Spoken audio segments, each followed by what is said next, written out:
Hi everyone, कैसे हो आप सभी लोग। आई होप आप लोग अच्छे होंगे। मैं हूं राहुल जायसवाल एंड स्वागत करता हूं आप सभी का एक बार फिर हमारे यूट्यूब चैनल JR ट्यूटोरियल्स में। फ्रेंड्स, आज अगेन आपके सामने एक most important biological lecture video लेकर आ गया हूं, जिसमें हम पढ़ने वाले हमारे 11th स्टैंडर्ड के लिए बायोलॉजी सब्जेक्ट का जो हमारा चैप्टर नंबर 8 की हमने शुरुआत की थी दोस्तों, जिसका नाम है प्लांट टिश्यू एंड एनाटॉमी। आज हम इस चैप्टर का लेक्चर नंबर 4 आपके लिए लेकर आ गए हैं, जो कि अगेन एक ही बहुत ही इंपॉर्टेंट लेक्चर वीडियो माना जाता है। ओके दोस्तों, तो सबसे पहली बात, हमने प्रीवियस लेक्चर में स्टडी किया था हमारे टाइप के टिश्यू सिस्टम जो हमने कंसीडर किए थे। उसमें हमने देखा था कि एपिडर्मल टिश्यू एक टाइप था, फिर हमने ग्राउंड टिश्यू सिस्टम देखा था, वैस्कुलर टिश्यू सिस्टम हमने प्रीवियस लेक्चर में टोटली कंप्लीट किया हुआ था दोस्तों। तो आप देख सकते हो जाके हमारे प्रीवियस वीडियोस।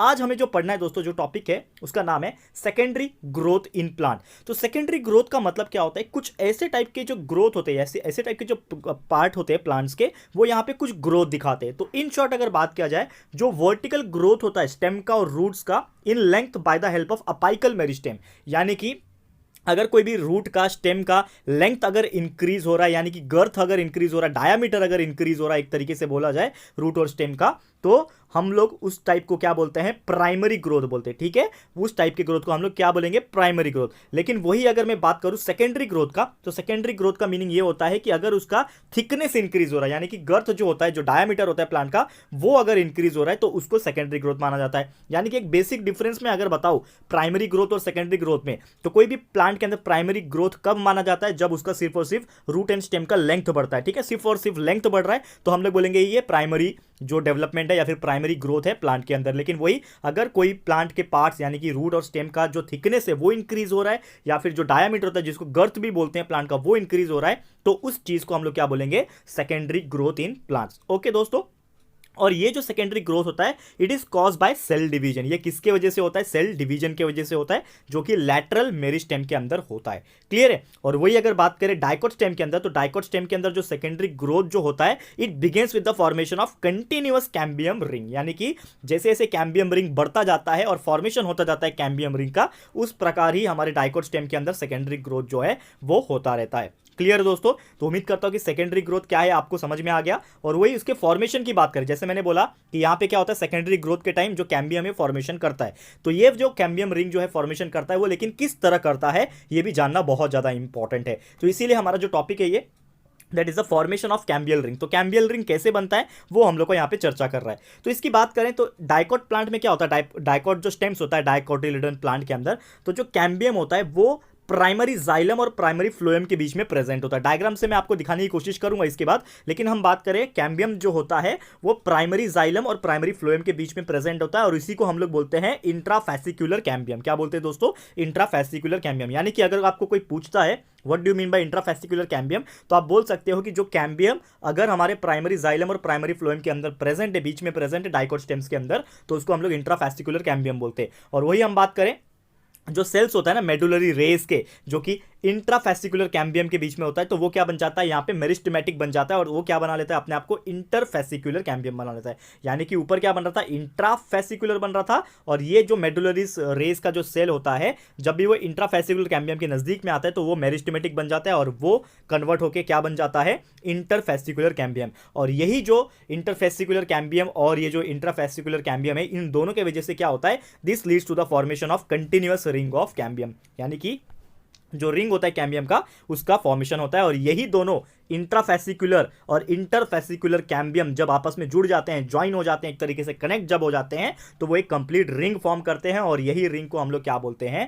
कैम्बियम रिंग बोलते हैं। क्लियर दोस्तों? यहाँ पे कुछ डायग्राम्स दिया हुआ है, तो यहाँ पे वही बताने की कोशिश कर रहा था कि आपका जो ये वाला पार्ट है दोस्तों, इसको हम लोग बोलते हैं प्राइमरी फ्लोएम, यानी कि पीपी बोल रहा हूं मैं, प्राइमरी फ्लोएम बोल रहा हूं। और ये जो पार्ट दिख रहा है, this is known as cork, CORK, cork होता है आपका। ठीक है, और वही हम बात करें इसकी, अगर हम बात करें तो ये आपका होता है पिथ, PITH, पिथ होता है दोस्तों। ये आपका हो गया फ्लोएम, ये वाला पार्ट फ्लोएम हो गया, P लिख रहा हूं यहाँ पे। और this one is known as xylem. ठीक है, ये क्या है आपका? जाइलम है। तो हम लोग ने जो कंसिडरेशन किया था एक तरीके से कैम्बियल रिंग किस तरह फॉर्मेशन हो रहा है, यहाँ पे हम लोग बताने की कोशिश कर रहे हैं। This part is secondary xylem, this part is primary xylem. तो ये आप जो है डायग्राम के हिसाब से समझने की कोशिश कर रहे थे। तो उम्मीद करता हूँ कि किस तरह से फॉर्मेशन हुआ कैम्बियल रिंग का, ये आपको बहुत ही अच्छे से मैंने समझाने की कोशिश की। ओके, अब बात कर लेते हैं वुड की। तो वुड क्या होता है दोस्तों? जैसे कि आपको पता है कि हर एक प्लांट के अंदर जो मेन पार्ट होता है स्टेम का वो वुड होता है, ठीक है। तो वुड का भी एक पर्टिकुलर कैरेक्टरिस्टिक्स होते हैं, उसके भी कुछ प्रॉपर्टीज होते हैं, तो उसके बारे में चर्चा कर लेंगे। तो वुड की अगर बात करें तो ड्यूरिंग द स्प्रिंग कंडीशन, यानी कि जब स्प्रिंग का कंडीशन आता है, बारिश का टाइम आता है लगभग, ठीक है ना, उसके पहले जो आता है कंडीशन, तो वुड जो होता है जिसको अर्ली वुड भी कहते हैं, पहले का वुड, यानी कि जैसे ही प्लांट ग्रो करना स्टार्ट हुआ तो अर्ली वुड जो होता है it is form as broader xylem bands, यानी कि जो बनता है दोस्तों उसके पास क्या होता है, थोड़ा सा ब्रॉडर जाइलम बैंड्स होता है और साथ ही में उसका कलर थोड़ा लाइट रहता है, लाइट कलर होता है, ट्रेकिड्स उसके अंदर प्रेजेंट होता है और इसका जो वॉल होता है काफी थिन वॉल होता है, लेकिन ल्यूमेन थोड़ा सा वाइट होता है। ये चीज आपको याद रखना है। यानी कि जो आपके स्प्रिंग कंडीशन के टाइम जो वुड क्रिएट होते हैं, अर्ली वुड जिसको कहते हैं, उसका यहाँ पे कुछ कैरेक्टरिस्टिक दिया है कि उसके जाइलम में थोड़े ब्रॉड होते हैं, कलर उसका लाइट होगा, ट्रेकिड्स थिन वॉल के साथ प्रेजेंट रहेंगे एंड ल्यूमेन जो होगा वो थोड़ा सा वाइट रहेगा। ये आपको याद रखना है। और वही जो वुड होता है अगर ऑटम कंडीशन में प्रेजेंट है, यानी कि ऑटम सीजन में अगर ग्रो हो रहे हैं, तो उसका जो वुड होता है उसको लेट वुड कहते हैं। और ये कैसे बनता है, it has form as narrow xylem band. तो यहाँ पे जाइलम बैंड क्या था, थोड़ा ब्रॉड था, यानी किसमें ब्रॉड था, जो वुड आपके स्प्रिंग कंडीशन में ग्रो होते हैं। लेकिन वही वुड अगर ऑटम कंडीशन में ग्रो होते हैं तो उसका जो जाइलम बैंड रहेगा वो क्या होता है, थोड़ा सा नैरो होता है। ये चीज याद रखना है। कलर इसका लाइटर था, इसका होता है थोड़ा डार्कर, और ल्यूमेन जिसका वाइड था इसका थोड़ा सा ल्यूमेन क्या होता है, नैरो होता है। ये चीज आपको फिलहाल में याद रखना है। क्लियर है। तो ये वुड के कुछ कैरेक्टरिस्टिक्स के बारे में बात करें, और भी कुछ कैरेक्टरिस्टिक दिए हैं, जैसे कि कुछ पुराने जो पेड़ होते हैं, ओल्डर ट्रीज की बात करें तो बहुत सारे जो मोस्ट ऑफ द पार्ट होते हैं ना सेकेंडरी जाइलम के, वो डार्क होते हैं। जो भी सेकेंडरी जाइलम का जो पार्ट होता है, most of the parts are dark in colour. क्यों होता है dark brown in colour, because इसमें क्या हो जाता है, डिपोजिशन होने लगते हैं कुछ ऐसे ऑर्गेनिक कंपाउंड्स के। ऑर्गेनिक कंपाउंड्स कहां से आएंगे, जैसे कि टैनिस हो गया, रेजिन्स, ऑयल्स, गम्स एक्सेट्रा। तो यहां पे क्या होता है, ये कुछ पर्टिकुलर जो मैंने बात किया जो कंपाउंड्स है, ऑर्गेनिक कंपाउंड्स है, इनका डिपोजिशन होने की वजह से जो भी सेकेंडरी जाइलम जो होता है उसका कलर इतना ज्यादा डार्क हो जाता है और वो कन्वर्ट हो जाता है किसमें, डार्क ब्राउन कलर में। And because of that, due to this, यहाँ पे क्या हो जाता है, वुड जो होता है वो it becomes hard and this is called as the hardwood. क्या बन जाता है, लकड़ी जो होता है, वुड का जो पोर्शन होता है, स्टेम का, ब्रांचेस का, ये जो पोर्शन होता है काफी ज्यादा डार्क ब्राउन होने की वजह से इसके अंदर जो चेंजेस आ जाते हैं और वो आप टच करोगे या फिर फील करोगे तो आपको ये बहुत ही ज्यादा हार्ड लगेगा, यानी कि वुड बिकम्स हार्ड। और ऐसे टाइप को वुड को हम लोग क्या बोलते हैं दोस्तों, हार्ड वुड बोलते हैं। इसको याद रखना है आपको, ठीक है। तो जो टाइप का वुड जिसमें आपका secondary xylem dark brown colour का हो जाता है क्योंकि उसमें टैनिस, रेजिन, ऑयल्स ये सब जो है डिपॉजिट हो जाते हैं, तो ऐसे टाइप के वुड जब हार्ड बन जाते हैं वही टाइप के वुड को हम लोग हार्ड वुड कहते हैं। और वही दूसरा टाइप की अगर बात किया जाए कि जो पेरिफेरल पार्ट होता है सेकेंडरी जाइलम का, तो वो क्या होता है, लाइटर इन कलर होता है। जैसे कि हमने पहले भी डिस्कस किया कि जो सेकेंडरी जाइलम का जो पार्ट होता है पेरिफेरल पार्ट, वो हल्का कलर का होता है, लाइट इन कलर होता है। एंड यही जो होता है ऐसे टाइप के वुड को हम लोग क्या बोलते हैं, सैप वुड बोलते हैं। और ये जो सैप वुड है इसका एक काम होता है, it is use for the conduction of water and minerals, यानी कि पानी और मिनरल्स को पहुंचाने का जो काम करता है ये सैप वुड ही करता है। क्लियर है दोस्तों। तो उम्मीद करता हूं कि क्या होता है वुड एंड उसके वेरियस कैरेक्टरिस्टिक्स एंड कौन कौन से टाइप के वुड, तो ये हमने यहाँ पे डिटेल में कंसिडर करने की कोशिश की है। क्लियर है दोस्तों।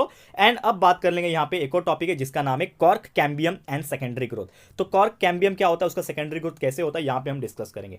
तो नॉर्मली क्या होता है कि जब भी स्टेम का यहाँ पे इंक्रीज होता है डायमीटर, यानी कि गर्थ जो होता है उसका डायमीटर में इंक्रीज होता है यहाँ पे, तो वो किसके वजह से हो पाता है, it is because of secondary growth. And because of this secondary growth क्या होता है वहां पे जो आउटर कॉर्टिकल रीजन जो होता है, यानी कि और साथ में बात किया जाए एपिडर्मल लेयर जो होता है वो यहाँ पे क्या हो जाता है, ब्रोकन हो जाता है। यानी कि एक बात अगर बताया जाए, जैसे जैसे हमारा डायमीटर जो है स्टेम का इंक्रीज होता रहता है सेकेंडरी ग्रोथ की वजह से, वो क्या करता है, जो आउटर कॉर्टिकल और एपिडर्मल लेयर्स है ना उसको वो ब्रोक कर देता है, ब्रेक कर देता है। क्लियर है। और ये जो लेयर होता है और इसको हम लोग को रिप्लेस करने की जरूरत पड़ जाती है, यानी कि जो प्लांट्स होते हैं ये ऑटोमेटिकली ये लेयर को क्या करते हैं, it needs to be replace by new protecting layer, यानी कि उसके जगह पे एक नया प्रोटेक्टिव लेयर्स की जरूरत पड़ जाती है। And because of that, due to this, यहाँ पे एक मेरिस्टेमेटिक लेयर जो होता है टिश्यू का वो फॉर्म हो जाता है कॉर्टेक्स रीजन के अंदर। एंड यही जो मेरिस्टेमेटिक टिश्यू है इसी को बोला जाता है दोस्तों कॉर्क कैम्बियम। क्लियर है। तो ये चीज आपको याद रखना है फिलहाल में बहुत ज्यादा इंपॉर्टेंट है कि कॉर्क कैम्बियम क्या होता है। क्लियर हो गया होगा। अब बात कर लेते हैं कुछ सेकेंडरी ग्रोथ के टॉपिक के बारे में कि जो मोनोकॉट स्टेम्स होते हैं ना उसमें कैम्बियम लैक करता है, यानी कि प्रेजेंट नहीं होता है।